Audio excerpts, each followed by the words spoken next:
Hello! Hi! Welcome to in my kitchen official. Please subscribe, like, share చేసుకోండి. ఈరోజు ఎంతో టేస్టీగా ఉండే రెస్టారెంట్ స్టైల్‌లో చేపల పులుసు చేసుకుందామండి.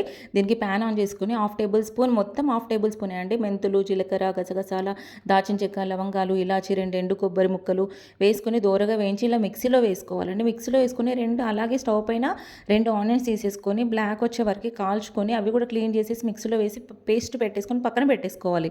పెట్టిన తర్వాత ఈ చేపల పులుసుకి ఎప్పుడైనా సరే మనము వెడల్పు గిన్నె ఒకటి తీసుకోవాలండి. ఆ వెడల్పు గిన్నె తీసుకున్న తర్వాత ఇప్పుడు నేను వెడల్పు గిన్నె తీసుకొని స్టవ్ ఆన్ చేసేసుకున్నానండి. తర్వాత దీనికి రెస్టారెంట్ స్టైల్‌లో అని చెప్పాను కదా! అందుకే 4 టేబుల్ స్పూన్ ఆయిల్ పడుతుందండి.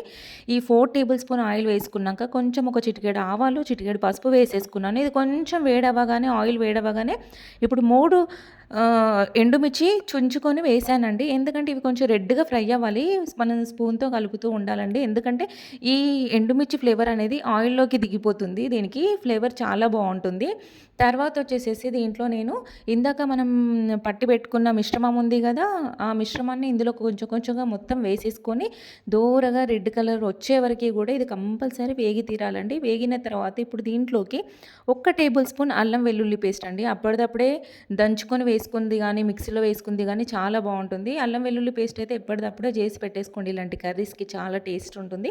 ఇలా కలిపేసిన తర్వాత నేను ఒక 4, 5 పచ్చిమిర్చి రెబ్బలు అండ్ ఒక 2, 3 రెబ్బల కరివేపాకు వేసుకొని వాష్ చేసుకొని వేసుకున్నాను.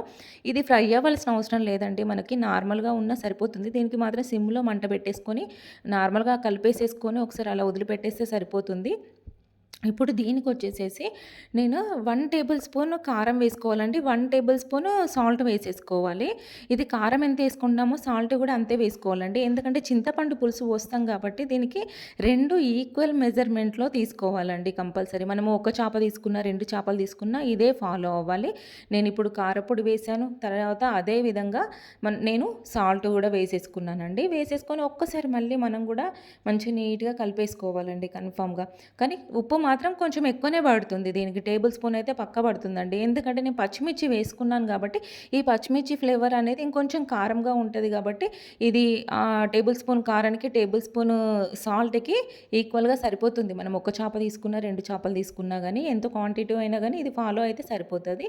ఇలా వేసుకొని కలిపేసుకోవాలండి. కలిపేసేసి నేను ఇందాక బొచ్చ చేపలు అని మార్కెట్‌లో దొరికినాయండి. లైవ్ ఫిష్ దొరికింది నాకు. లైవ్ ఫిష్ ఒకటి 3/4 కేజీ ఉందండి. ఒకటి తీసేసుకొని వాష్ చేపిచ్చేసి అక్కడే కట్ చేపిచ్చేసుకొని తీసుకొనొచ్చాను. ఇంటికొచ్చిన తర్వాత కొంచెం వెనిగర్ ఏసేసి స్మెల్ లేకుండా వాష్ చేసేసి ఇలా వేశానండి. ఆ ఫిష్ కూడా లైవ్ ఫిష్ కాబట్టి మంచిగా ఫ్రెష్‌గా కనబడుతున్నాయి మనకి ముక్కలు కూడా లైవ్ ఫిష్ కాబట్టి. మీరు కూడా లైవ్ ఫిష్‌తో చేసుకుంటే కొంచెం టేస్ట్ అనేది మంచిగా వస్తదండి. చూడండి అసలు ముక్కలు కూడా ఇవి ఉడికిపోయిన తర్వాత కూడా ఇంకొంచెం లావుగా మంచిగా కనబడతాయి. ముక్క కూడా ఇలా కలిపినా గానీ ముందు మనం లైవ్ ఫిష్ కాబట్టి ఏం చునిగిపోవు. ఇలా ఫస్ట్ కలిపేసుకోవచ్చు.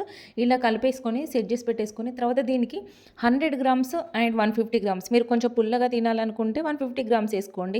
లేదంటే 100 గ్రామ్స్ ఏసుకోండి. నేనైతే 120 అట్లా గ్రామ్స్ ఏసేసుకొని చింతపండు నానబోసి పెట్టేసుకొని ఆ గుజ్జు ఇలా లిక్విడ్ లాగా చేసుకొని పక్కన పెట్టేసుకున్నాను. ఇది ఒక 1 ½ చింతపండు పులుసు వాటర్ పోసేసానండి.